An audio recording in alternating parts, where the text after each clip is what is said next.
Dios les bendiga. Buenas noches a todos. Qué bueno que estamos ya por aquí con ustedes para comenzar este estudio bíblico. Reciban un cordial saludo. Que les habla el pastor Pedro González, a nombre de nuestra congregación, la primera iglesia bautista de Cupey. Así que, como dije, el estudio de hoy es un poco, es más un diálogo, ¿verdad? No de tanta información, sino más bien tocar algunos mitos, ¿verdad? Que a veces tenemos en nuestra mente, o a veces hasta en nuestras iglesias, muchas veces, vuelvo y repito, a veces con muy buenas intenciones, pero en ocasiones sin ningún fundamento bíblico. Y eso es bien importante, ¿verdad? Porque como a mí siempre me gusta explicar, lo digo en la iglesia en muchas ocasiones, hay reglas, hay cosas que se ponen en las iglesias que es importante ponerlas a veces, ¿verdad? Porque cada congregación decide qué cosas es necesario, ¿verdad? Para la sana convivencia, ¿verdad? Y una relación sana entre todos los que están en la iglesia, pero siempre, aunque quizás esas cosas se puedan poner en algunas iglesias, siempre tenemos que estar claros qué tiene un fundamento bíblico y qué no tiene un fundamento bíblico, ¿verdad? Porque muchas veces cuando se nos acerca alguien que no va a una iglesia y nos cuestiona sobre algunos de estos puntos que no tienen un fundamento claro bíblico, pues muchas veces podemos tratar de defender a capa y espada uno de estos puntos desde la perspectiva bíblica, cuando no hay una defensa bíblica, ¿verdad?, que podamos hacer. Sí puede haber una defensa de sentido común, una defensa en cuanto a que un grupo de hermanos se ha puesto de acuerdo, ¿verdad?, porque es lo que conviene en una comunidad específica de fe, pero a veces no hay un fundamento claro bíblico, ¿ok? Así que vamos a estar tocando esos temas en esta noche. Son varios puntos, varias ejemplos que vamos a estar dando. Pueden haber miles de estos ejemplos, pero vamos a coger solamente unos cuantos, ¿ok? Vamos a coger varios puntos sobre situaciones o pensamientos que puede haber en las iglesias y que necesariamente no siempre, ¿verdad?, están en la línea correcta, ¿ok? Vamos a estar comenzando.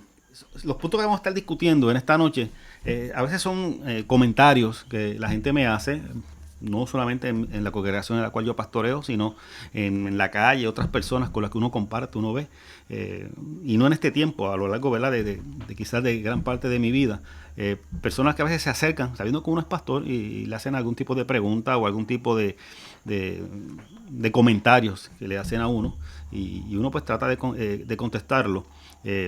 Pero esas preguntas, esos comentarios que en ocasiones nos hacen, no nacen del aire. No es una cosa, ¿verdad?, que simplemente apareció de momento en la mente, en el corazón de la persona para preguntármelo, sino que son dudas que van creciendo poco a poco en la vida de esta persona o de diferentes personas, y que muchas veces no ha encontrado una respuesta clara, ¿ok?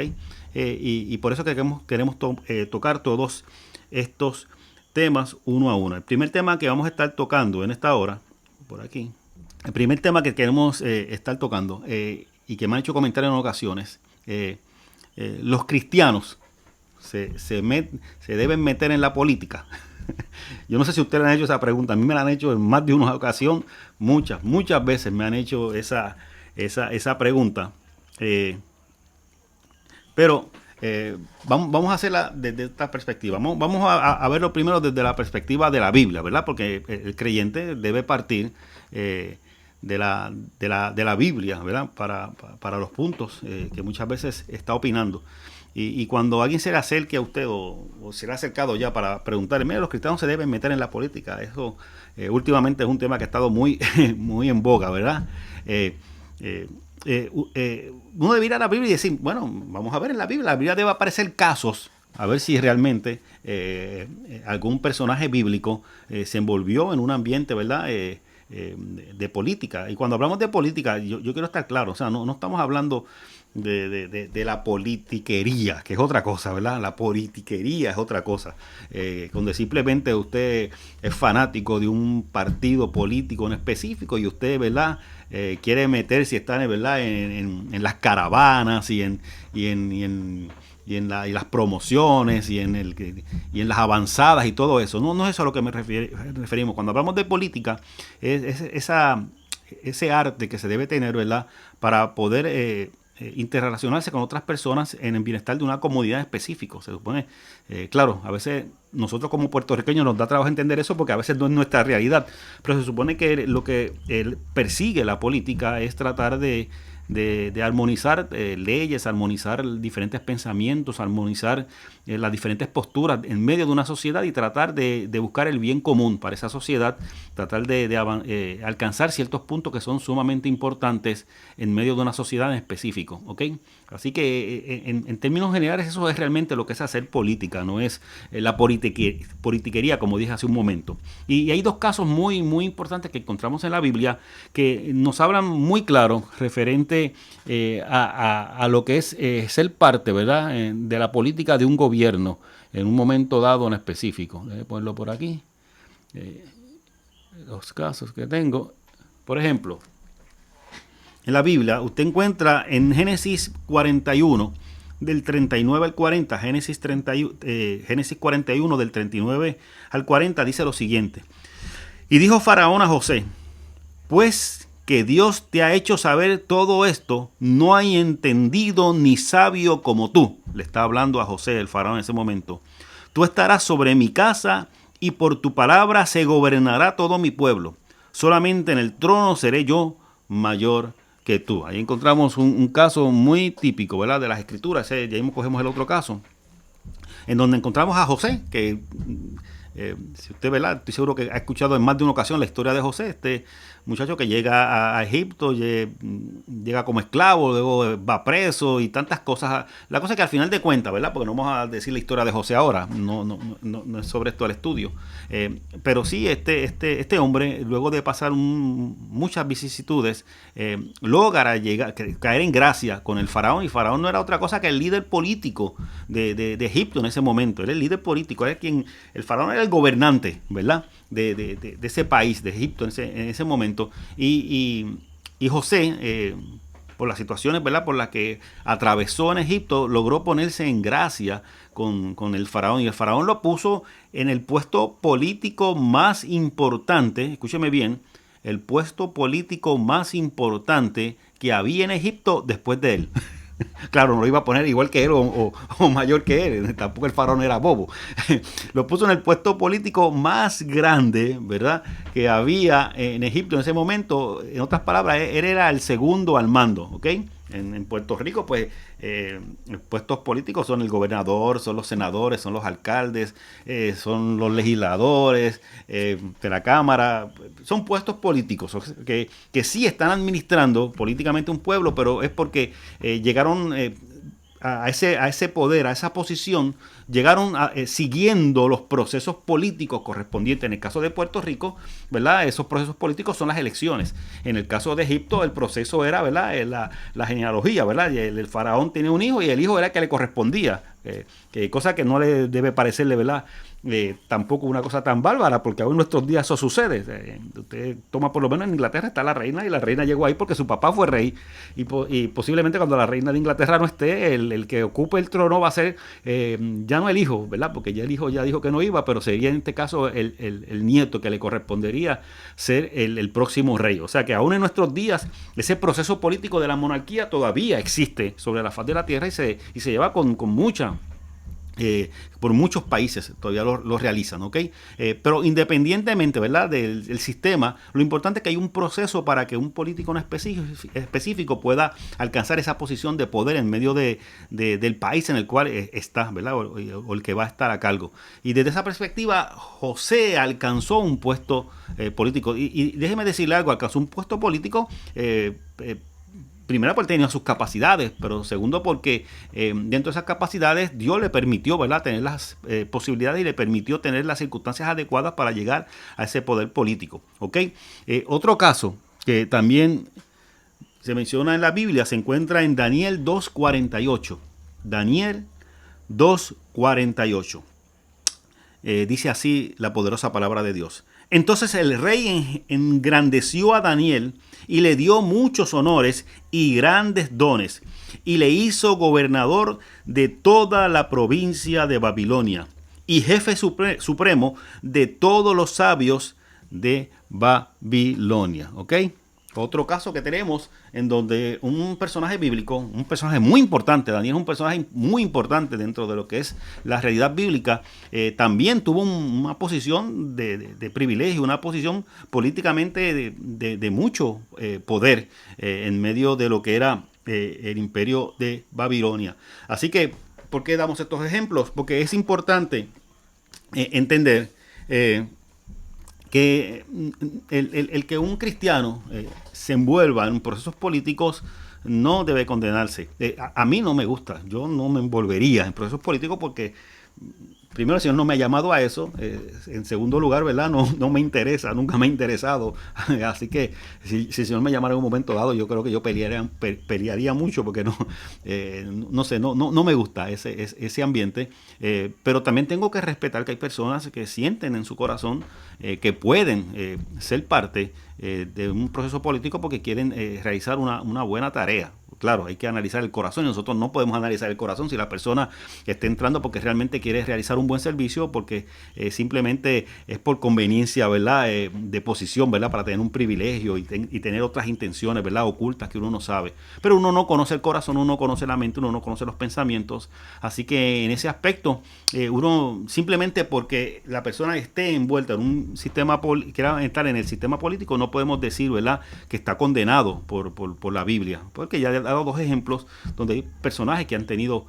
poder, ¿verdad?, político dentro de lo que es la realidad bíblica. Así que eso es muy importante entenderlo, porque si alguien se le acerca a usted a preguntarle, pero los cristianos no deben estar metidos en la política, pues usted le puede recordar rápidamente lo que es la realidad de José, lo que fue la realidad de Daniel, ¿verdad? Y que fueron posiciones políticas que alcanzaron uno dentro de Egipto, otro dentro de Babilonia.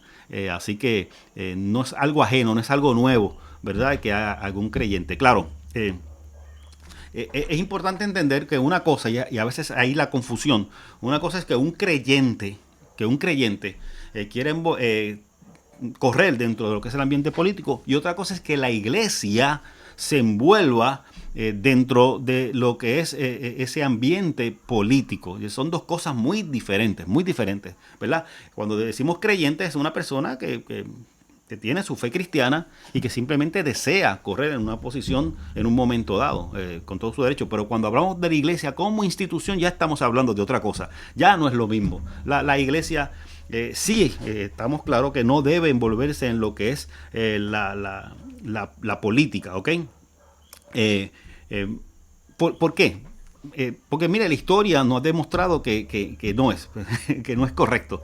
Desde nuestra perspectiva, en el caso nuestro, somos bautistas, ¿verdad? De las iglesias bautistas de Puerto Rico. En el caso nuestro, como parte de las iglesias bautistas de Puerto Rico, nosotros tenemos dentro de nuestros principios bautistas, creemos en la separación entre iglesia y Estado, ¿ok? Y yo creo en ese principio, no solamente porque soy bautista, porque creo que es un principio muy correcto, ¿verdad? Esa separación entre iglesia y Estado.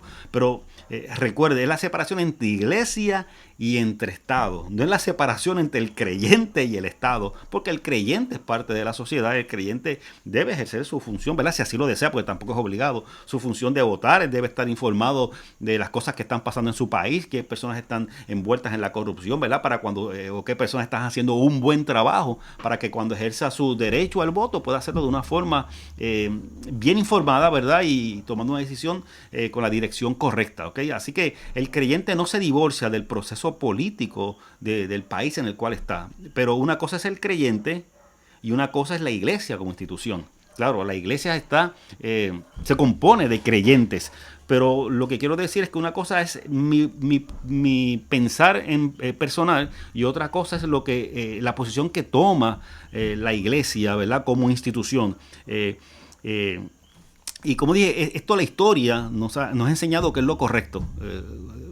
Si recordamos, en el caso de la historia de la iglesia, en sus comienzos, la iglesia fue perseguida por lo que era el Estado. En este caso era el Imperio Romano, pero era para todos los efectos el gobierno. El gobierno, ¿verdad?, que tenía el control de esa zona en ese país era el gobierno romano. Y el gobierno romano perseguía a la iglesia, la perseguía. Pero en un momento dado, y esto yo lo he tocado en otros estudios, no voy a profundizar ahora en eso, pero al pasar el tiempo, la iglesia pasó de ser perseguida a ser la religión, ¿verdad? Oficial del Estado.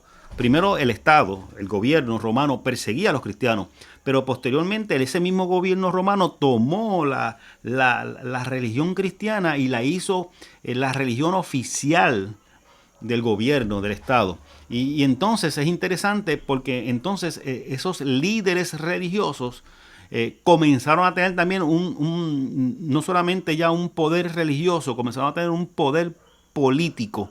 Y dentro de y cuando analizamos la historia, muchas veces lo que se hizo los líderes religiosos de ese tiempo fue aprovechar ese poder para perseguir a los que no pensaban como ellos, a los que tenían otras creencias, ¿ok? O no creían en el mismo Dios que ellos creían. Y eso no lo digo yo, está en la historia, claro. O sea, el mismo cristianismo persiguió a muchas personas y por eso es tan saludable esa separación entre iglesia y Estado. Es sumamente importante que aunque la iglesia entienda y sepa en su corazón, ¿verdad?, que está siguiendo la verdad, también tiene que recordar que la iglesia está compuesta, como dije ahorita, de seres humanos que cometen errores, que se equivocan y que también pueden tener en un momento dado posturas equivocadas.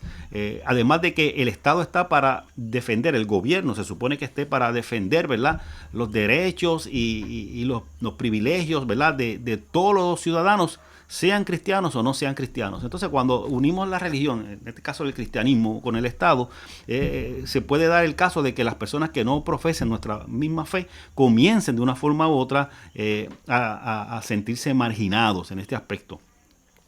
El Estado debe ¿verdad?, luchar por los derechos de todas las partes, aún los que no son cristianos. Y nosotros como iglesia tenemos que entender eso.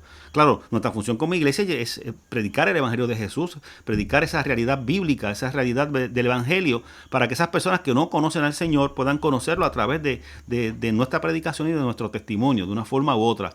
Pero no podemos utilizar el gobierno o las leyes de un gobierno para obligar a que las personas piensen como nosotros. Eso no funciona de esa manera. Ninguna persona que cree en algo de forma obligada va a ser algo permanente. Con el tiempo, según cuando no sienta la obligación, va a dejar de creer en eso. Así que por eso es sumamente importante, ¿ok? Mire, como dije ahorita, y dejé de ponerlo por aquí, como dije ahorita, una cosa es el creyente y otra cosa es el ciudadano, ¿verdad? Y otra cosa es la iglesia como institución. Son dos cosas totalmente diferentes, ¿ok? El creyente, como dije ahorita, tiene que estar dispuesto a servir a los demás con los diferentes dones y talentos que Dios le ha dado en todo momento, ¿ok? Así que la persona como creyente, si tiene unos talentos maravillosos para poder administrar y los quiere poner al servicio del gobierno, maravilloso, qué bueno que lo haga de esa manera, ¿ok? Pero la iglesia tiene que cuidarse, como dije ahorita, ¿verdad?, en entrar en unos ambientes políticos que desvíen su atención. Ahora, escúcheme bien, porque una cosa es que la iglesia debe haber esa separación de iglesia y Estado. La iglesia no debe envolverse en todo lo que es la política, ¿verdad?, ser parte de esa cuestión gubernamental. La iglesia debe mantener esa separación, pero ojo, que hay una cosa muy importante. La iglesia está llamada, ¿verdad? Y hay miles de ejemplos bíblicos, ¿verdad?, a lo largo de personajes, comenzando por Jesús.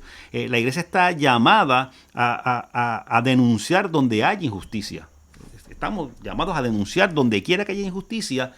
Somos llamados a denunciar esa injusticia. Donde haya opresión, estamos llamados a denunciar donde está la opresión o donde haya discriminación. Somos llamados, ¿verdad?, a poder, ¿verdad?, denunciar toda injusticia, toda opresión o toda discriminación que pueda haber en medio de la sociedad en la cual vivimos. Somos llamados a eso. Como lo hizo Jesús, donde quiera que Jesús había injusticia, él lo denunciaba sin que tuviese ningún reparo, lo denunciaba rápidamente. ¿Por qué hago esta salvedad, ¿verdad?, de estos puntos en específico, de ese deber que tiene la iglesia como institución? Porque es importante recordar que aunque la iglesia no debe, ¿verdad?, entrar, mantener en ese ambiente político y mantener la separación entre iglesia y Estado, también es cierto que hay ocasiones en que hay cosas que si están mal, la iglesia tiene que denunciarlas, y muchas veces la injusticia en ocasiones proviene de los gobiernos. Y el martes pasado, la semana pasada, el estudio bíblico que dimos la semana pasada, que fue sobre la figura de Martin Luther King, ¿verdad?, y cómo luchó por los derechos de la raza negra en los Estados Unidos, siendo él un pastor bautista precisamente, habla mucho, ¿verdad? En ese momento él se enfrentó a lo que era la injusticia, y la justicia provenía de la misma, no solamente de la gente que tenía prejuicios, sino inclusive de las mismas leyes que fomentaba o que impedía que fuesen cambiadas los gobiernos que estaban en el poder. Y él tuvo que denunciar todo eso. Por eso es importante que, aunque la iglesia debe mantener una separación con el Estado para que, ¿verdad?, sea un gobierno saludable, y que tampoco la iglesia en ese sentido se contamine o contamine a veces en algunos aspectos, ¿verdad?, lo que es la función del gobierno. Si bien eso es cierto, eso no significa que la iglesia también se va a hacer de ojos ciegos, o va a cerrar sus oídos y no va a escuchar cuando hay injusticia, cuando hay opresión, o cuando alguien se está siendo discriminado en un momento dado. Así que es importante recordar, muy importante recordar, que la iglesia es esa voz profética que tiene que denunciar donde quiera que haya injusticia. Y cumplir esa función, y en ocasiones esa injusticia la cometen en ocasiones los gobiernos, ¿okay? O sea, aunque no creemos en la separación de iglesias y Estado, sí, a veces hay que denunciar lo que un gobierno, el que sea, esté haciendo algo mal desde la perspectiva, ¿verdad?, de injusticia, de opresión. Es importante, ¿verdad?, en ese aspecto. Así que, siguiendo con esta línea, es importante recordar, y es el primer punto que recuerden que estamos tocando en esta noche, ¿verdad?, puntos o posturas que muchas veces creemos que son de una manera, pero no tienen ninguna base, ¿verdad?, para sostener esa postura bíblicamente hablando. Y estamos hablando, en este caso, ¿verdad?, de si los cristianos, es uno de los primeros puntos, vamos a tocar otros puntos, si los cristianos deben envolverse en la política. Ya establecimos que hay una base bíblica para que un creyente pueda envolverse en un proceso político, ¿verdad? No tiene nada de malo, son parte de los procesos, pero siempre haciendo la salvedad que es el creyente como persona que lo hace, no es la iglesia como institución. La iglesia tiene que mantener, ¿verdad?, esa separación con el Estado, ¿verdad?, por el bien del Estado y por el bien de la iglesia también. Tiene que mantener esa separación, y que esa separación entre iglesia y Estado, eso de ninguna forma, ¿verdad?, coarta o nos cohíbe como iglesia de denunciar las cosas que están mal hechas, ¿verdad?, donde haya injusticia, donde haya opresión, donde haya todo aquello que sabemos que no es la voluntad de Dios. Tenemos las manos sueltas, ¿verdad? Y esa es la parte buena de haber esa separación de iglesia y Estado, ¿verdad? Que no hay ningún tipo de ataduras en ese aspecto para poder denunciar todo aquello que es injusto, todo aquello que no está bien a los ojos del Señor. Así que ante ese primer punto establecemos si un creyente puede envolverse en procesos políticos. La iglesia no debe hacerlo, con la salvedad que ya expliqué, ¿ok? Así que vamos a tocar otro punto en esta hora, que es de lo más interesante, la salvación, cosas que a veces me preguntan, y te cuento esta noche para esas cosas que a veces a uno le preguntan o le comentan. La salvación es solamente para quienes nosotros consideramos o clasificamos como cristianos. Déjeme decirlo nuevamente, ¿verdad? Por si lo dije muy rápido o si se me enredó un poco la lengua y no se entendió. La salvación es solo para quienes nosotros, la iglesia, clasificamos como cristianos. Yo no sé si usted le ha hecho una pregunta parecida. A mí me la han hecho varias veces de diferentes maneras, ¿ok? Y déjeme ponerlo de esta manera. Hay veces que nosotros los creyentes tenemos la costumbre, ¿verdad?, de pararnos en lugares que no nos corresponde pararnos, ¿ok? Los creyentes estamos llamados a predicar las buenas nuevas de salvación en Cristo Jesús, predicar la extensión del reino de Dios, ¿verdad?, para que las personas se reencuentren con ese Dios que les creó y restablezcan una relación con ese Dios que tanto les ama y que tanta misericordia tienen. Pero, y en esa dirección, pues utilizamos la Biblia, ¿verdad?, para tratar de tener un marco claro de cuáles deben ser esos parámetros que debemos cumplir de una forma u otra para poder alcanzar esa salvación y poder alcanzar esa relación saludable con Dios. Pasajes bíblicos de una forma u otra que nos arrojan luz, que nos dan dirección de cómo debe ser o nuestro comportamiento o nuestras iniciativas o nuestros pensamientos o qué debemos que hacer, qué no debemos de hacer, ¿verdad? Y eso que está escrito en la Biblia está para nosotros tener ese parámetro. Dios nos lo deja ahí como un parámetro para utilizarlo de una manera de saber, ¿verdad? Si vamos por el camino correcto o si no estamos, ¿verdad?, por el camino correcto. El problema con esos pasajes bíblicos es cuando los utilizamos para tratar de nosotros adjudicarnos las funciones de Dios y comenzar a decir, este es salvo, este tiene salvación, este es tremendo cristiano, este siempre está en la iglesia, este se viste como se debe vestir un cristiano, este habla como tiene que hablar un cristiano, este lee lo que tiene que leer un cristiano, este me tiene la pinta, ¿verdad?, la apariencia de lo que tiene que ser un cristiano. Y para tratar de justificar nosotros como personas todas esas aseveraciones que hacemos en ocasiones, pues tratamos de agarrar la Biblia y dice, no, está bien porque es que la Biblia dice aquí que así tiene que ser una persona, ¿verdad?, para que tenga que ser salva. Entonces, el problema con esa postura, cuando tomamos esa postura como creyentes, es que nos estamos adjudicando ya una prerrogativa que no es nuestra, una prerrogativa que es de Dios. Dios es el que decide. Dios es el que decide realmente. Claro, Él nos dejó unos parámetros y es mi responsabilidad de llevarlos, ¿verdad?, para cumplir, ¿verdad?, con esos parámetros. También es mi responsabilidad anunciar esos parámetros, ¿verdad?, para que otras personas sepan que son los parámetros adecuados para poder asegurar mi salvación, ¿verdad?, y estar en el reino de los cielos con nuestro Señor Jesús, ¿verdad?, y con nuestro Dios creador. Pero una cosa es usar esos parámetros para guiar mi comportamiento y otra cosa es utilizar esos parámetros para tratar de yo decidir quién entra y quién no entra. Ahí es el problema, ¿ok? Y hay un pasaje antes del pasaje, déjeme dar un ejemplo, quizás antes de entrar a un pasaje bíblico, un ejemplo que yo creo que es muy adecuado. O sea, a veces un parámetro que utilizamos, pues la palabra de Dios dice, ¿verdad?, que todo el que crea en el Señor Jesús como Señor y Salvador ha de ser salvo. ¿Ok? Ha de ser salvo. Eso está muy bien porque es una guía. ¿Qué nos está diciendo ese pasaje? Que yo tengo que aceptar la realidad de Jesús y que yo tengo que entender que Jesús vino a este mundo, ¿verdad?, para morir por mis pecados y que Él es el camino al Padre, como dice la palabra. Es una guía de lo que yo tengo que hacer.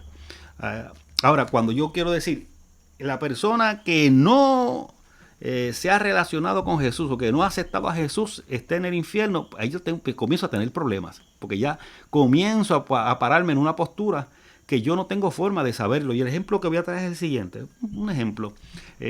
Nuestros indios taínos, que vivieron aquí en Puerto Rico y que estaban aquí cuando llegaron los españoles, ¿verdad?, a colonizar y también, ¿verdad?, no solamente a colonizar políticamente, a colonizar también religiosamente, porque trajeron la religión, en este caso la católica, a Puerto Rico.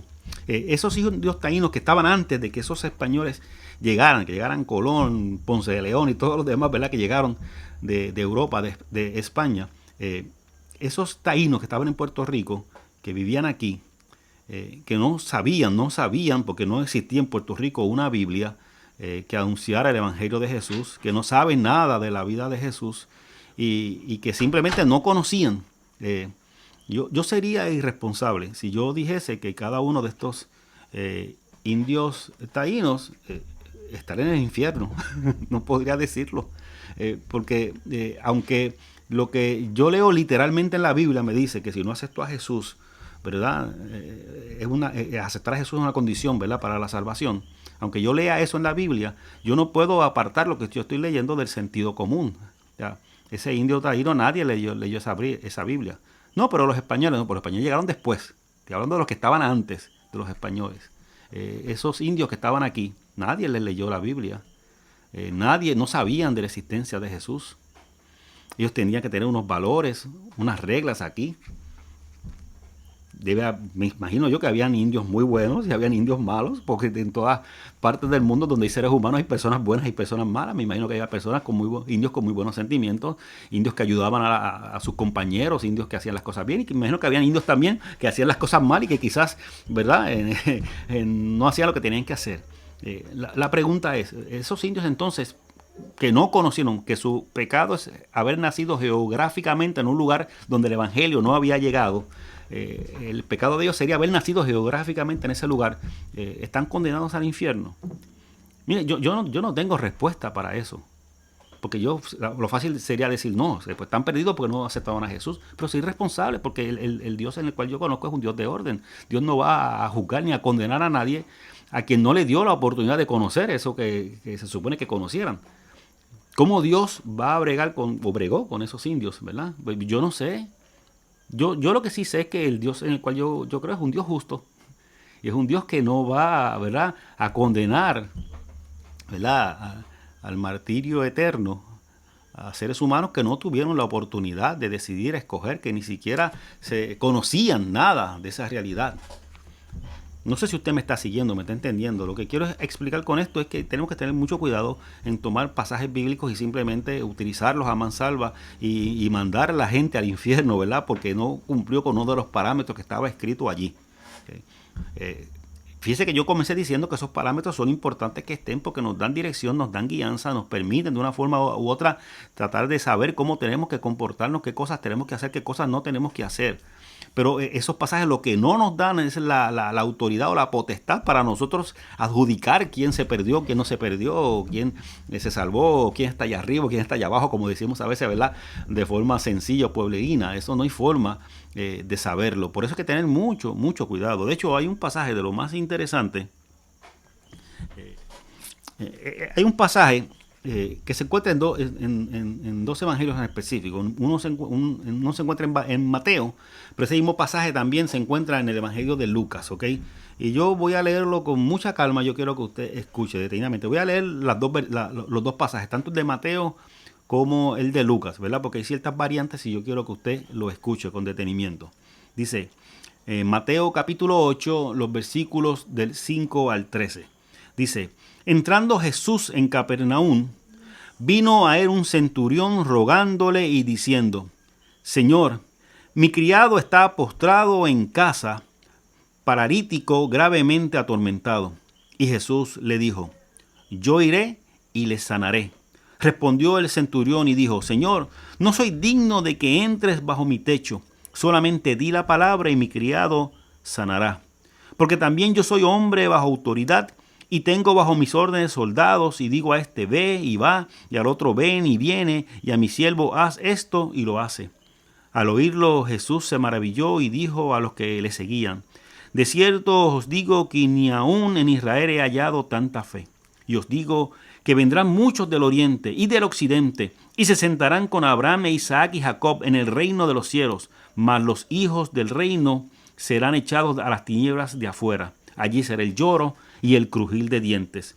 Entonces Jesús dijo al centurión, ve, y como creíste, te sea hecho. Y su criado fue sanado en aquella misma hora. Yo quiero leerles ahora, y está en pantalla ahí ahora mismo, la versión de este mismo pasaje de Lucas. ¿Okay? Quiero leer los dos porque yo quiero, ¿verdad?, que quede claro, ¿verdad?, lo que voy a explicar más adelante. ¿Okay? Dice Lucas capítulo 7, los versículos del 1 al 10. Dice, después que hubo terminado todas sus palabras al pueblo que le oía, entró en Capernaum y el siervo de un centurión a quien éste quería mucho, estaba enfermo y a punto de morir. Cuando el centurión oyó hablar de Jesús, le envió unos ancianos de los judíos y rogándole que viniese y sanase a sus siervos. Y ellos vinieron a Jesús y le rogaron con solicitud diciéndole, es digno de que le concedas esto, porque ama a nuestra nación y nos edificó una sinagoga. Y Jesús fue con ellos.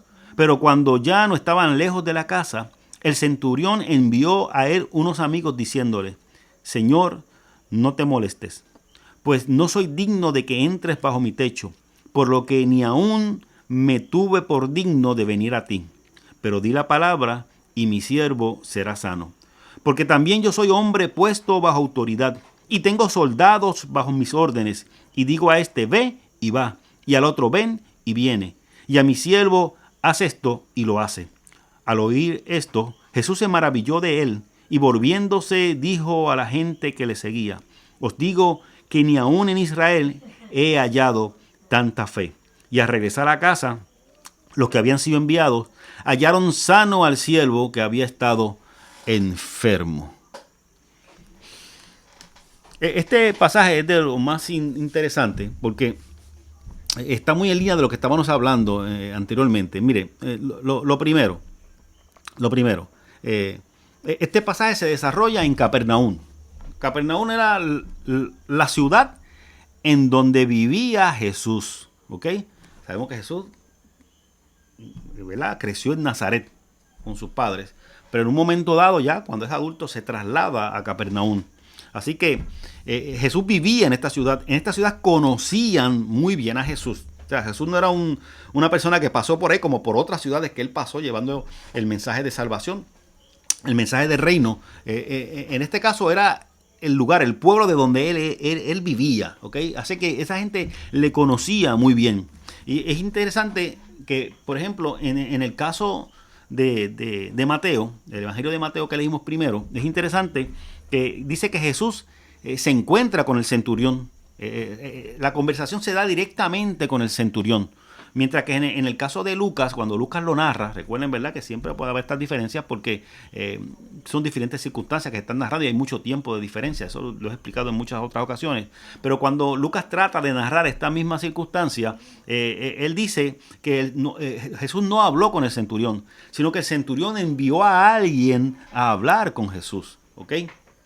Y una vez que Jesús habla con, ya sea directamente con el centurión o a través, ¿verdad?, de las palabras que él recibe, que le envía el centurión, dice el pasaje, en ambos pasajes dice que Jesús se maravilló.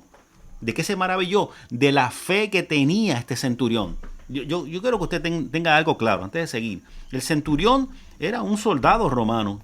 Era pagano, era gentil, no era del pueblo judío, no seguía la religión judía. En ninguna parte de la Biblia aparece que este centurión seguía la religión judía. Lo que dice es que se llevaba muy bien con los judíos y hasta le había construido una sinagoga, pero no dice que profesaba la fe de ellos en ningún momento. En ninguna parte se establece eso. De hecho, y mucho menos en ese tiempo donde todavía, ¿verdad?, el ser judío no era muy bien visto por lo que era el pueblo romano en ese momento. Así que en ese sentido es interesante que este centurión se acerca a Jesús y logra hacer lo que otra gente en ese tiempo no logró hacer, maravillar a Jesús. Este hombre que no era del pueblo de Dios logró maravillar a Jesús con sus palabras, pero específicamente con la fe que él tenía. Mire, al punto que en un momento dado, en una de las versiones que leímos, dice que van a venir mucha gente del oriente, mucha gente del occidente. O sea, cuando Jesús dice que va a venir gente de oriente y de occidente, Jesús lo que está diciendo, mira, va a venir mucha gente de otros pueblos, gente que no va a seguir las mismas costumbres que ustedes tienen como judíos y que posiblemente hasta no conozcan las religiones la religión que ustedes siguen. ¿Okay? Y dice que esa gente que se va a acercar se va a sentar al lado de Abraham, al lado de Isaac y al lado de Jacob, que son los patriarcas. Obviamente, eso era la élite de los patriarcas dentro del pueblo judío.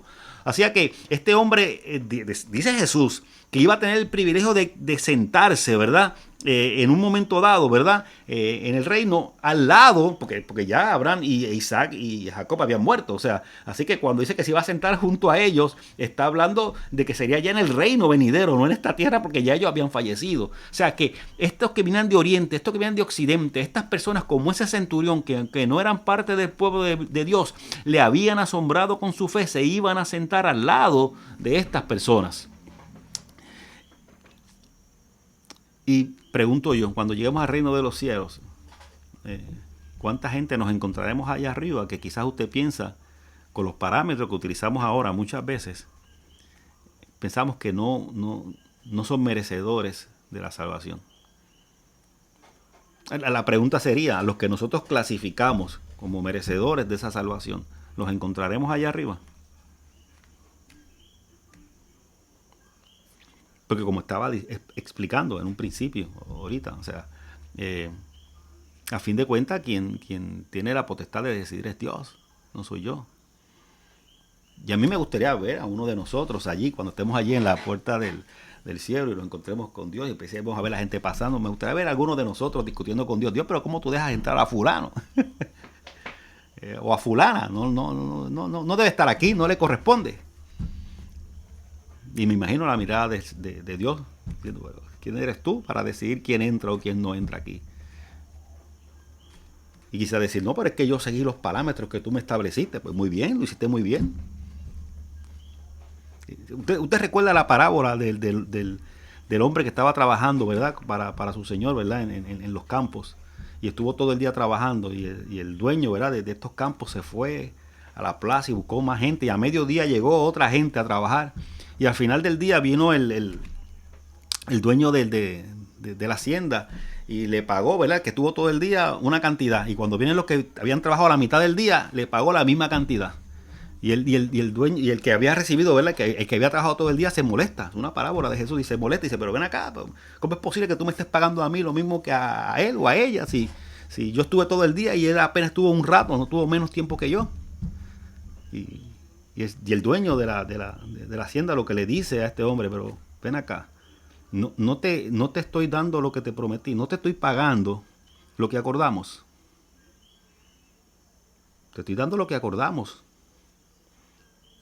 ¿Qué tienes contra mí? Que yo soy bueno y le estoy pagando entonces a esta otra persona lo mismo que te pago a ti, porque es de mi dinero a fin de cuentas y yo quiero pagarle a esta persona.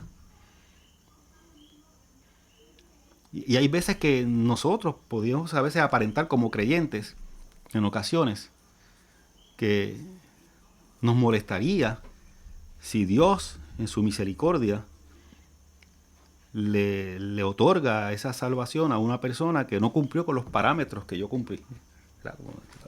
Si no cumplió con los parámetros que yo cumplí, no le deben dar la salvación, se debe perder. Y de ahí quizás muchas veces la pregunta, que fue con lo que comencé este segundo punto que estamos discutiendo, que a veces me han preguntado en ocasiones, ¿verdad?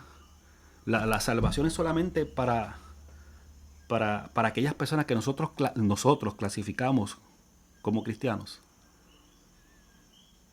Con nuestros dogmas, lo que nosotros creemos.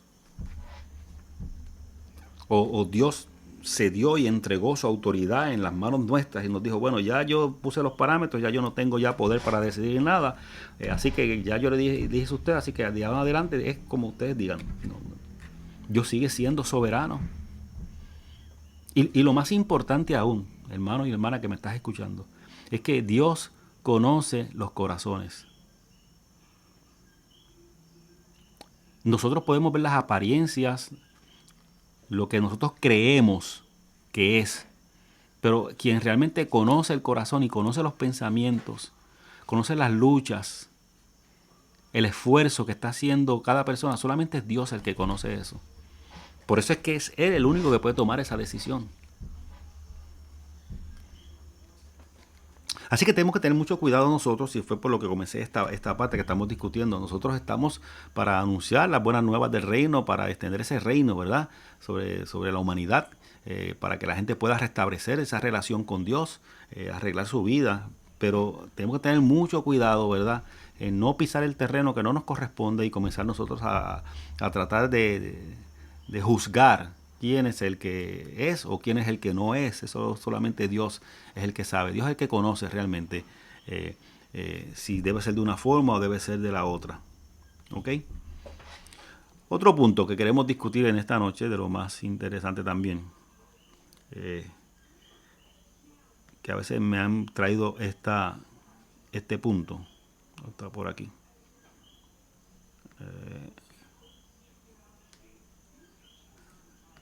Ok, aquí lo tengo. Okay.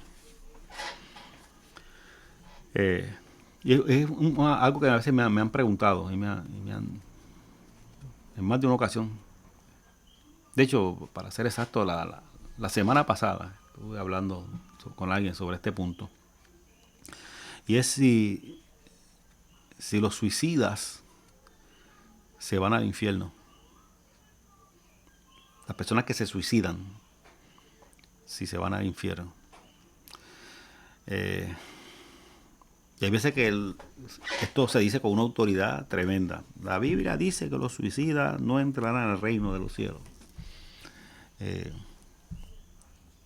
eh, para empezar, que lo que condena la Biblia es el homicidio, el matar a una persona.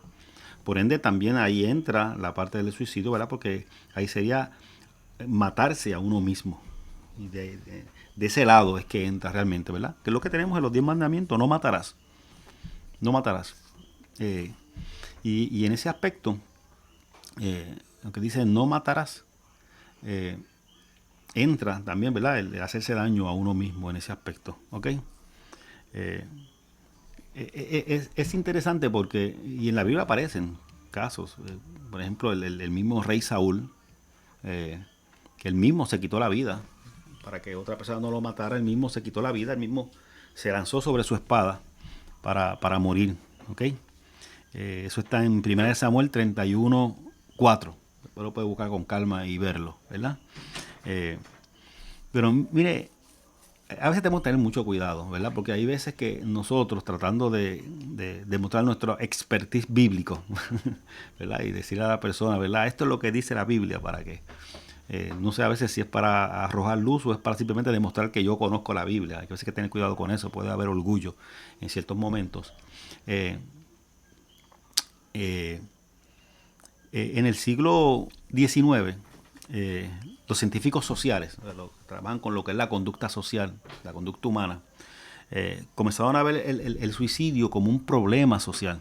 En el siglo XIX, eso es prácticamente reciente, no hace tanto tiempo, como un problema social, y que estaba relacionado con lo que eran los síntomas, ¿verdad?, de una disfunción mayor que había en medio de la sociedad, ¿ok? Ahí se comenzó a detectar, esos fueron los primeros pasos para detectar que muchas veces los suicidios estaban relacionados con lo que hoy conocemos como la depresión.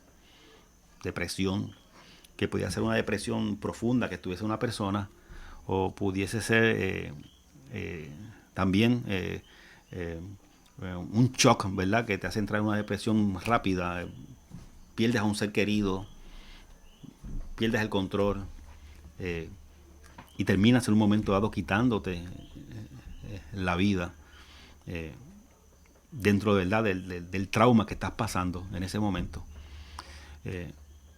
Ahí volvemos nuevamente a lo que es el sentido común. La inmensa mayoría, pero quiero repetir esto: la inmensa mayoría de las personas que se quitan la vida no están en su sano juicio. Hay personas que simplemente están en tienen una condición mental, psicosis, oyen voces, o personas que simplemente están pasando un momento muy difícil de su vida y entran en una depresión, esquizofrenia, que una esquizofrenia no tratada puede caer en una psicosis también.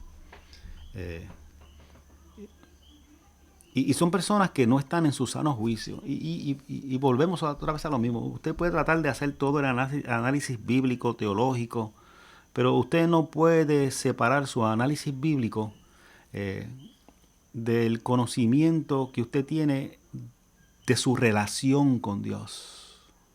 Porque muchas veces las posturas que tomamos muchas veces en nuestra vida vienen muchas veces de esa visión que tenemos de Dios. Y si el Dios en el cual yo he aprendido a conocer o he creído es un Dios de castigo, pues todas las posturas que yo voy a reflejar de Dios son posturas de castigo. Mientras que si la relación que yo he tenido con Dios es una relación donde he aprendido a conocerle como un Dios de oportunidades, un Dios de amor, un Dios de misericordia, un Dios de justicia, pues posiblemente las posturas que yo tome en mi vida, al observar especialmente otras personas, va a estar relacionado con esa relación que yo tengo con Dios. Y esto está relacionado al primer punto que estaba discutiendo hace un momento, esta cuestión del suicidio. Nadie sabe lo que, primero para empezar, nadie sabe lo que hay en la mente de una persona en el momento en que se quita la vida. Usted no sabe. Vamos a empezar por lo básico. Vamos a asumir que sí tiene razón, que es un pecado, que todo el que lo cometa se supone que vaya para el infierno, ¿verdad? Porque simplemente, ¿verdad? Se quitó la vida y es un suicida. Vamos a partir de eso. No estoy de acuerdo, pero vamos a partir de eso. Si fuese así el caso, eso no evita, ¿verdad? Esa postura no puede llevarnos a pensar que la misericordia de Dios se agota y que si esa persona en el último segundo, déjeme decirle, para el arrepentimiento lo que hace falta es un segundo, y a veces ni un segundo, milésimas de segundo. La mente trabaja en una velocidad que usted no tiene idea. Si en ese último segundo, en esas últimas milésimas de segundo, hubo arrepentimiento en el corazón de esa persona, la misericordia de Dios ya se agotó para esa persona realmente. Porque cuando hay arrepentimiento siempre predicamos que Dios tiene los brazos abiertos para todo el que arrepentido viene a Él. Claro, eso es partiendo de la premisa de que el que se suicidó, ¿verdad?, es un pecador. Pero vamos a lo que expliqué primero. Una persona que no está en su sano juicio, una persona que padece de sus facultades mentales, que es un enfermo mental, una persona que está sumida en una total depresión, que es una enfermedad también, es una condición. Esa persona no es esa persona está prácticamente cubierta por la situación por la cual está pasando, por la enfermedad, por la depresión, por lo que esté atravesando. El Dios que usted conoce sería capaz de condenar al castigo eterno a una persona que está mentalmente enferma. Yo no sé cuál es su respuesta. El Dios que yo conozco no hace eso. El Dios que yo conozco sería incapaz de condenar a una persona que no está en su sano juicio. No sé, no haría eso.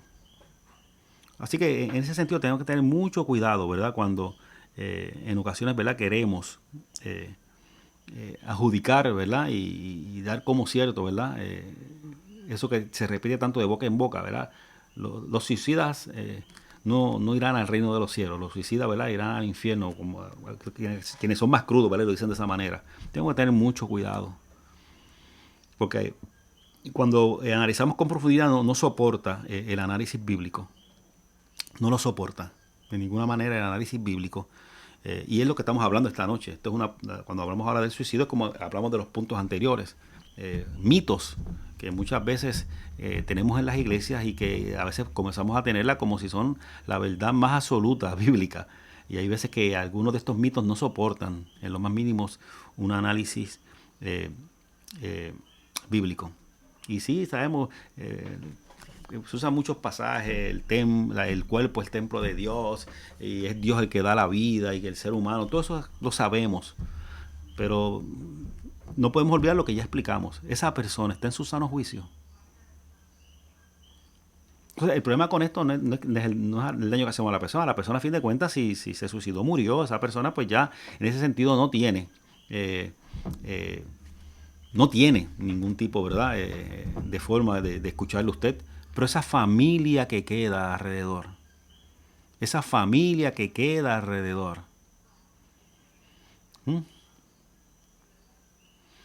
me pone un comentario por ahí, Elsie González. Ni los que asesinan a otros tampoco al parecer están en su sano juicio. Más o menos va lo mismo. O sea, cuando decimos el suicida, vamos a hablar entonces de los homicidas. La persona que comete un asesinato está en su sano juicio. No, pero es que si asesinó, Dios no puede perdonarle. Pues yo no sé, yo conozco un montón de grandes predicadores que eran asesinos y se encontraron con el Señor y Dios transformó su vida. Y no ha sido una cosa de 1 o 2 meses para simplemente disimular. Han pasado toda una vida dando testimonios de que Dios realmente cambió el corazón de esa persona. Así que aún el homicida, cuando hay arrepentimiento, tiene la posibilidad de encontrar no solamente el perdón, sino la restitución de nuestro buen Dios. Y es matando a otra persona. Imagínate cuando me hago daño a mí mismo también, que es lo que estamos tocando en este punto. Como dice nuestra hermana Raquel ahora mismo, el amor de Dios sobrepasa todo entendimiento. Eso es, Raquel. A veces nosotros no podemos entender. Nuestro entendimiento no da para entender, ¿verdad?, todo el análisis que Dios hace. Porque para empezar, como dije ahorita, no hay manera de que el ser humano conozca el pensamiento ni el sentir de otro ser humano. Nos podemos imaginar.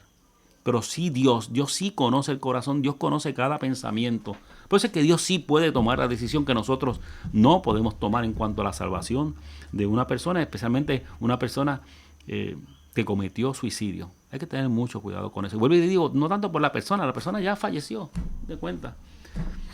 La familia que queda, que dejamos ese cargo sobre sus hombros, esa carga sobre sus hombros en cuanto a que ese familiar amado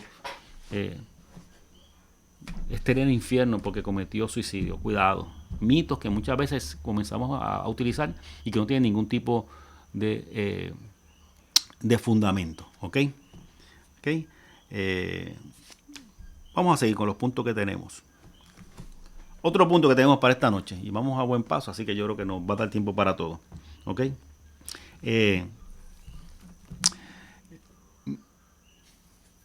Otra cosa que a veces me preguntan o me dicen mucho, y esto una vez lo tocamos en un estudio bíblico, se hizo presencial, eso fue cuando estábamos comenzando allí en Cupey, se hizo un estudio que tocamos este tema, pero lo quise traer nuevamente porque esto si uno lo escucha bastante, el beber alcohol es pecado.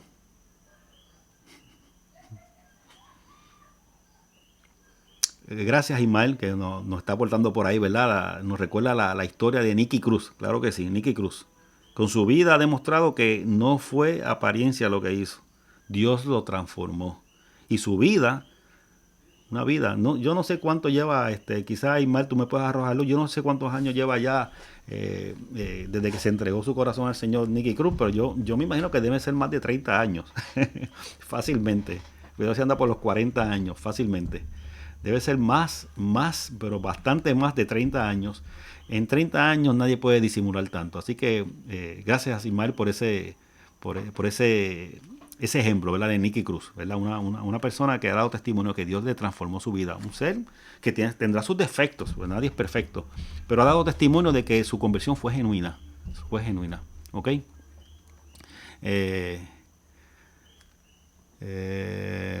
Y el Vita nos dice, yo opino que ni bajo ninguna circunstancia el cristiano tiene autoridad alguna o alguna prerrogativa de determinar quién sea salvo o no. Eso sí, el Vita, estamos contigo 100% de acuerdo, nadie tiene esa prerrogativa, pero hay quien la toma.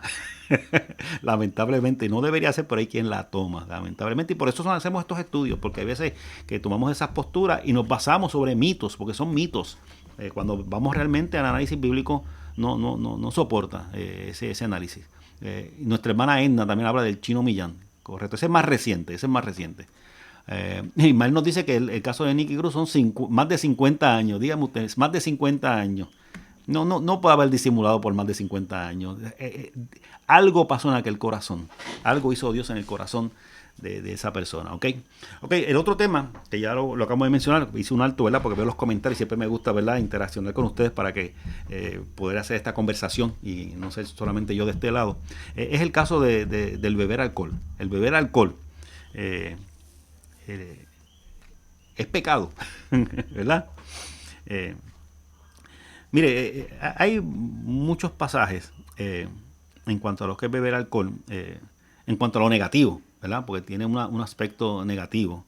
Usted puede buscar, por ejemplo, en Levíticos 19, no lo voy a leer ahora para no extenderme tanto. Puede buscar en Números 6 del 2 al 3, también en Proverbios 21 y en Proverbios 31 del 4 al 5 hablan sobre el aspecto negativo. Pero lo interesante de estos pasajes que acabo de mencionar es que muchas veces cuando habla de evitar el vino, que es lo más que se utilizaba en ese momento, ¿verdad?, era la bebida alcohólica que estaba disponible para el tiempo bíblico. Cuando se habla del vino, en este caso, que es un tipo de alcohol, estos pasajes que acabo de mencionar lo hacen desde la perspectiva de lo que son los reyes, los sacerdotes, los dirigentes, ¿ok? Y ya se relacionan que no deben estar bebiendo alcohol porque si usted analiza estos pasajes que acabo de mencionar, como dirigentes, su juicio se puede afectar y pueden tomar malas decisiones erróneas y decisiones que pueden hacerle daño, ¿verdad?, al pueblo, a otras personas. ¿Okay? Pero lo establece en ese sentido de que no deben consumir el alcohol, ¿verdad?, para poder, de una forma u otra, tener un buen juicio a la hora de tomar las decisiones que requieren el cargo que están llevando. ¿Okay? Pero no es que condenan ni el vino, ni el consumir vino. O sea, no es que está condenando. De hecho, hay otros pasajes que hablan en la Biblia también, que según mencioné los que dije ahora mismo, que hablan cosas negativas en cuanto a consumir alcohol. Hay otras que hablan desde la perspectiva positiva. O sea, por ejemplo, el Salmo 104, del versículo 14 al 15, dice lo siguiente, lo voy a leer para que no sea, ¿verdad? No tratar de malinterpretarlo. Dice literalmente: Él hace producir el heno para las bestias y la hierba para el servicio del hombre, sacando el pan de la tierra y el vino que alegra el corazón del hombre. Este es un versículo, no voy a seguir leyendo, pero este versículo del Salmo 104, del 14 al 15, está hablando de cosas que son positivas. Dentro de esas cosas que son buenas para el hombre, menciona el vino que hace alegrar al hombre. O sea, no lo ve de una manera negativa. En el libro de Amós, por ejemplo, en los versículos, en el capítulo 9, versículo 14, hace también, ¿verdad?, referencia al vino como algo pues positivo, no lo hace como una cuestión negativa. Y de hecho, yo creo que el más famoso que mucha gente menciona desde la perspectiva positiva es Primera de Timoteo 5:23, que hasta Pablo le está aconsejando a Timoteo, ¿verdad?, que tome un poco de vino, ¿verdad?, para ayudar un poco con el estómago, que se está sintiendo mal, y les recomienda a Pablo, el apóstol, que tome un poco de vino, ¿verdad?, para aliviar algo que tiene del estómago. ¿Ok? Así que lo que traigo con estos pasajes que estoy mencionando de forma rápida es que hay pasajes en la Biblia que condenan, ¿verdad?, el uso del vino, en este caso del alcohol, que es lo que estamos hablando en esta hora, porque puede afectar el juicio. Pero por otro lado, dice cosas positivas, ¿verdad?, en cuanto a lo que es el vino o el alcohol. ¿Ok? Así que si tenemos posturas positivas y negativas, siempre que usted tenga estas dudas, pues vamos a hacer una cosa para no, ¿verdad?, no inclinarnos a nuestro juicio, ¿verdad?, porque me gustan más esta o prefiero estas otras, pues vamos a ir a la figura de Jesús. Y entonces Jesús quizás nos puede sacar de dudas al respecto. ¿Ok? Y usted cuando ve la figura de Jesús, y si usted busca en el Evangelio de Juan, en el capítulo 2, los versículos del 3 al 10, cuando habla del comienzo del ministerio, cuando Jesús está para comenzar su ministerio, a punto de comenzar su ministerio, aparecen las famosas bodas de Canaán, donde Jesús está en estas bodas, y es la mamá de Jesús que le dice: mira, se acabó el vino. Se acabó el vino. Jesús le dice: mujer, no ha llegado mi hora. Jesús no le dice: lo que me estás pidiendo es algo que es pecaminoso, eso está mal. Él lo que le dice es que no quiero hacerlo o no debo hacerlo porque no ha llegado el momento de yo comenzar a hacer, ¿verdad?, los milagros que voy a hacer. Pero la mamá no hace caso omiso de lo que Jesús le dice y envía a la gente a que lo lleven, ¿verdad?, para arreglar la situación. Y Jesús convierte el agua en vino. No voy a entrar en detalle, usted ha leído quizás esto muchas veces. Así que en ese aspecto, Jesús, con este acto que realiza, no condena el uso del alcohol, no condena el uso del vino. Y en el caso también de Jesús, ¿verdad?, cuando en Mateo 26-29 habla de esa última cena, él lo dice muy claramente, ¿verdad? Dice: y os digo que desde ahora no beberé más el fruto de la vid hasta que esté aquel día en que lo beba de nuevo con vosotros, donde dice que el mismo Jesús estaba compartiendo, ¿verdad? Porque usted puede decir: pues en la boda lo convirtió, pero él no bebió. No, pero en la última cena que tuvo, ¿verdad?, sí, no solamente estaba allí el vino presente, sino que también lo consumió. ¿Ok? Y yo quiero que usted entienda algo, porque quizás alguien está escuchando a la distancia, ¿verdad?, y estoy tomando preguntas que muchas veces me hacen en la calle, me hacen personas, o puntos que yo escucho y me gusta siempre discutirlos. Yo no bebo alcohol, yo no creo en el alcohol, no me hace falta, no lo necesito. No estoy de acuerdo con el alcohol, creo que en cierta medida es un mal social. Pero lo que estamos discutiendo en esta hora es cuando nosotros creamos mitos y queremos darle un peso bíblico. Y yo, aunque no creo en el alcohol, aunque no lo utilizo, ¿verdad? No creo en él, yo sería irresponsable si dijese que la Biblia condena el uso del alcohol. Sería irresponsable si lo digo porque no lo dice. Entonces, uno tiene que tener mucho cuidado porque nuestra credibilidad ante ese mundo que está allá afuera está muchas veces amarrado a las posturas o a las afirmaciones que nosotros hacemos que no tienen ningún tipo de base.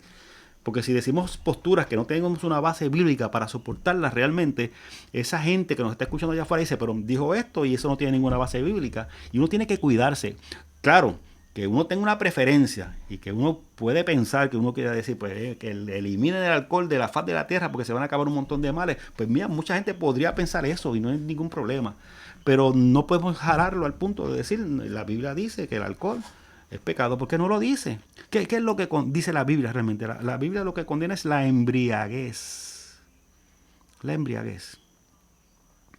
Claro, déjeme decirlo de esta manera también. O sea, especialmente en el momento que estamos viviendo, o sea, que hay tanta necesidad en medio de nuestra tierra. Antes de usted comprar una botella de alcohol, yo les recomiendo como buen creyente, déle ese dinero mejor a una persona que lo necesita, ¿verdad? ¿Verdad? Pero lo estoy diciendo yo con mi sentido común. No le estoy diciendo no tome alcohol porque es pecado, porque entonces no estaría siendo honesto, porque no hay una base bíblica para sostenerlo. ¿Ok?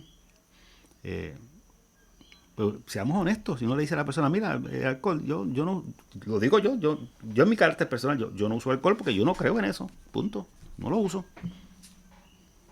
No, pero que la Biblia puede decir lo que sea, pero yo he decidido en mi vida que yo no lo uso. Con esa honestidad es difícil que una persona pueda refutarle a uno, porque ahora me puede decir, no, porque la Biblia dice, no, pero dime dónde lo dice, y empezamos una discusión que no llega a ningún lugar, que a fin de cuentas va a perder la discusión porque no tiene una base bíblica para sostenerla. ¿Usted me está entendiendo? Son mitos que vamos creando dentro de la iglesia y que pueden tener la mejor intención del mundo. Pero si no hay una base realmente bíblica, tenemos que tener mucho cuidado porque podemos hacerle más daño al evangelio que bien. Como dije ahorita, lo que condena la Biblia es la embriaguez. Pasajes como Efesios 5:18, no los voy a leer ahora, ¿verdad? Porque me tomaría mucho tiempo, pero pasajes como Efesios 5:18, Proverbios 23:29 al 30, Primera de Corintios 6:12, Primera de Corintios 8, del 9 al 13, son versículos donde se condena. Ahí sí podemos decir sin ningún tipo, ¿verdad? De temor decir, ¿verdad? La Biblia condena la embriaguez, punto. Porque hay pasajes de sobra, ¿verdad? Que podemos mostrar donde dice que la Biblia condena lo que es la embriaguez. ¿Ok? Pero no dice nada en contra del alcohol. Y tenemos que ser honestos con eso, ¿verdad? Si no sería tratar de tapar el cielo con la mano, justificar algo que no podemos justificar. Y voy y repito, yo no lo utilizo, no creo en eso. Pero no puedo decir algo que esté en la Biblia que no está, no lo puedo decir. Me perdona, no puedo decir algo que esté en la Biblia cuando no está en la Biblia, no se encuentra. ¿Ok? Así que en ese sentido hay que tener mucho cuidado. De hecho, déjeme atar este tema con otro tema que ya tocamos, el de la salvación. Recuerda que fue uno de los que tocamos. Yo tampoco puedo decir, porque una persona ha bebido o está bebiendo alcohol, que tampoco va a ser salvo. Yo no puedo decir eso. No hay base bíblica que soporte esa afirmación mía. La Biblia dice, pues los borrachos no, pero no dice los que beben, o sea, no lo dice. Entonces, hay que tener cuidado si nosotros, atando este tema con el anterior, comenzamos a tomar el lugar de Dios y decir que esta persona va para el infierno o esa persona no tiene su salvación porque está bebiendo alcohol. Cuidado, porque le hago daño a la misma persona porque le estoy diciendo algo que no tiene base bíblica y le estoy dando herramientas a la otra persona para defender su punto. Cuando yo digo cosas que no puedo sostener bíblicamente, le estoy dando herramientas a la otra persona para defender unos puntos con los cuales yo no estoy de acuerdo, pero le di yo mismo las herramientas para que defienda esos puntos. Yo no sé si usted me está entendiendo, Pero lo que yo quiero que usted comprenda esta noche es que tenemos que tener cuidado con las posturas que tenemos, porque muchas veces nos pueden llevar a hacer más daño que bien, por mejor intención que tengamos. Hay que tener mucho cuidado con eso, ¿ok? Como dice por aquí Milna, el problema es que le cogen el gustito y ahí es que se embriagan. Ese es el problema, ¿eh? Le cogen el gustito, ahí muy bien. Estoy totalmente de acuerdo contigo, Milna. Muchas veces le cogen el gustito de 100 por ahí. Claro, a mí yo he conocido personas que comen su comida con una copa de vino y yo y no beben más en la semana, simplemente les gusta comer con una copa de vino. Jamás los he visto embriagados y yo no puedo decir, ¿verdad? Que por eso, ¿verdad? Están pecando, no puedo decir eso porque no hay base bíblica para eso. Yo no sé, yo no lo haría, a mí no me gusta el alcohol, pero no puedo condenar a una persona porque hace eso porque no hay una base bíblica para condenar a la persona, ¿ok? Y con eso hay que tener mucho, pero mucho cuidado. De hecho, a veces es una cuestión cultural. Usted se va a alguna de nuestras iglesias, de otras iglesias, no nuestras, otras iglesias serias en los Estados Unidos y se bebe. Claro, ahí está la cuestión del contexto, que es lo que estaba explicando ahorita también. O sea, no es el contexto de Puerto Rico es un contexto de una sociedad que tiene problemas con el alcohol. Por lo tanto, la iglesia en su voz profética no puede fomentar el uso de algo que es un problema social en Puerto Rico. Y el alcohol es un problema social en nuestra sociedad.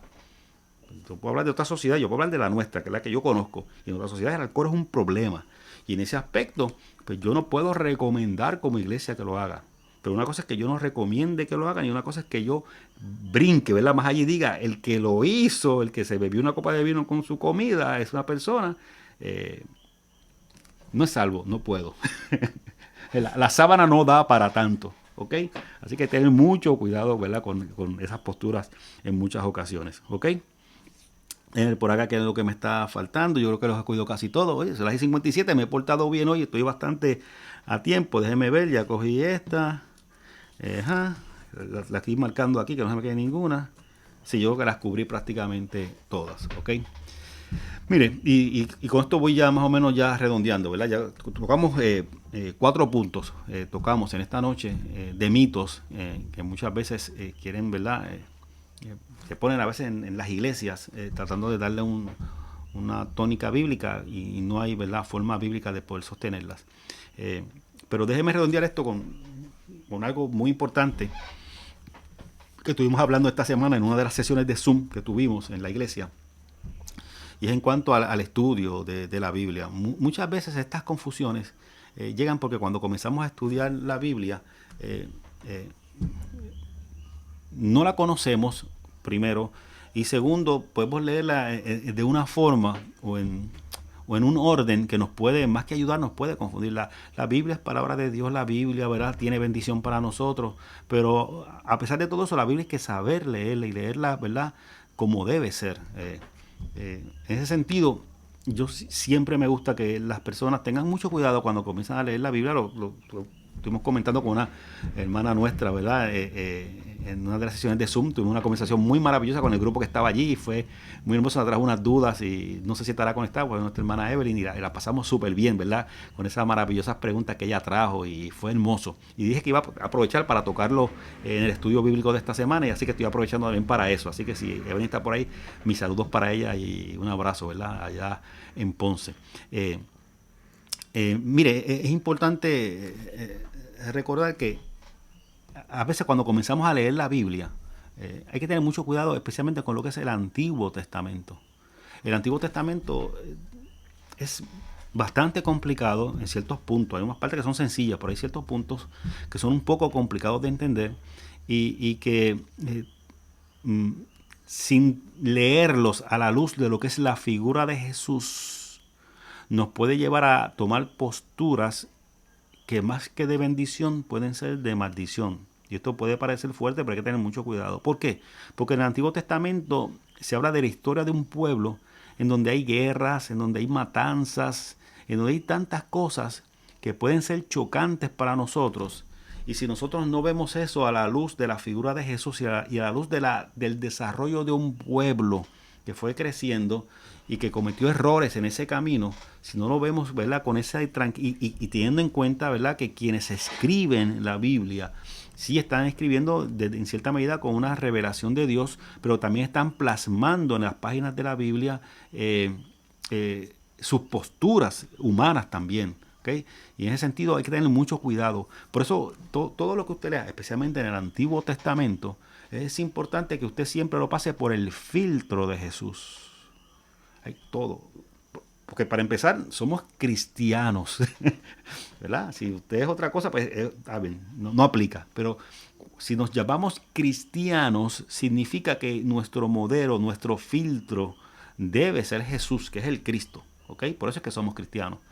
Y cuando usamos a Jesús como ese filtro de toda esa información que estamos leyendo y que estamos, ¿verdad?, estudiando, podemos evitar muchas veces cometer errores que cometemos en la interpretación y que muchas veces nos lleva hasta formar doctrinas que están totalmente erróneas, totalmente erróneas. Es importante siempre, bien importante, hacerlo todo bajo la figura de Jesús. Por eso yo les recomiendo a toda persona que quiera leer la Biblia, empiece por los evangelios, lea los evangelios primero, lea los evangelios. Y luego que lea los evangelios, lea el libro de los Hechos. Y paralelamente, mientras va leyendo los evangelios, y va leyendo en ese mismo orden cronológico, va leyendo luego el libro de los Hechos, pues puede ir leyendo los salmos, los proverbios, poco a poco, y cuando ya usted haya pasado bastante por lo que son los evangelios y tenga bastante claro lo que es la figura de Jesús, que tenga bastante claro lo que es lo que plasmaron, tanto en sus cartas como en el libro de los Hechos, sobre esa iglesia que estaba formándose una vez que Jesús resucita y asciende a los cielos, una vez que usted tiene un panorama bastante claro, entonces usted puede entrar un poco, ¿verdad?, con más tranquilidad a muchos libros del Antiguo Testamento. Que si usted entra de lleno sin tener esa base sólida de lo que es la figura de Jesús, podemos a veces hasta tratar de justificar lo que es la guerra, tratar de justificar lo que es la esclavitud, tratar de justificar lo que es la violencia, tratar de justificar a veces lo que es asesinar a una persona, porque simplemente lo dice en la Biblia, pero no lo estamos tomando desde la perspectiva de la figura de Jesús. Porque no podemos coger textos aislados, son parte de un libro completo, ¿verdad? En donde la idea central del mensaje de Dios está en la totalidad y no en pasajes aislados, sino en la totalidad de ese libro. Así que es bien importante que cuando estudiemos la Biblia, y además de no solamente empezar por los evangelios, no solamente cubrir lo que es el libro de los Hechos, ¿verdad? Y ir poco a poco, sino también no hacerlo tampoco de forma aislada. Mire, para eso están las iglesias, para eso hay personas que han estudiado, se han preparado, para eso están los pastores, ¿verdad? Para que, no porque lo saben todo, yo no lo sé todo, pero lo que uno sabe cuáles son las herramientas adecuadas para buscar las respuestas a aquello que no entiendo o que no comprendo. No es simplemente interpretarlo como yo quiera, sino interpretarlo, ¿verdad?, utilizando los recursos adecuados y correctos para poder interpretar correctamente un pasaje. Por eso es bueno que la Biblia siempre se estudie dentro de lo que es esa comunidad de fe, donde los unos o los otros discuten. Y a veces puede que no estemos de acuerdo, pero en oración, de una forma buscamos, ¿verdad?, ese punto en donde realmente, a fin de cuentas, lo que encontramos es la dirección de Dios. ¿Ok? Así que nada, ya culminamos prácticamente el estudio de esta noche. Le damos las gracias a todos los que se han conectado con nosotros en esta hora. Dios te bendiga. Sí, Evelyn está por ahí. Dios te bendiga, Evelyn. Qué bueno que estás por ahí conectada. Así que un saludo para ti allá en Ponce. Así que estamos ya para culminar. Gracias a todos los que se han conectado con nosotros, los que han estado por aquí disfrutando de este estudio bíblico. Siempre recuerde, cualquier situación, escríbanos con toda confianza. Estamos siempre a la mejor disposición de ayudarle en cualquier situación, ¿verdad?, que usted esté pasando en esta hora.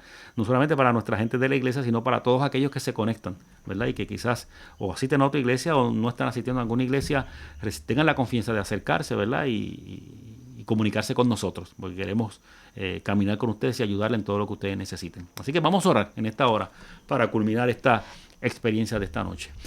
Padre nuestro que estás en los cielos, Señor, alabamos, glorificamos, exaltamos tu nombre y te damos gracias en esta hora por esta hermosa noche que nos has regalado. Gracias, Padre, por cada hermano, por cada hermana que se ha conectado. Te pedimos, oh poderoso Dios, que todo lo que hemos hablado, todo lo que hemos discutido en esta noche sea atesorado en nuestro corazón, que podamos escuchar claramente tu voz y que podamos, Señor, seguir la dirección que tú pones delante de nosotros.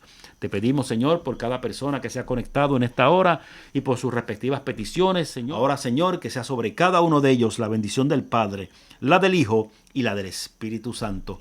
Y dice el pueblo de Dios en Cupey, en Puerto Rico y en todo el mundo: amén, amén, amén. Dios me los bendiga. Gracias nuevamente por haber compartido con nosotros y esperamos que prontamente vuelvan nuevamente a conectarse con nosotros, ya sea a través de Zoom o ya sea a través de Facebook Live.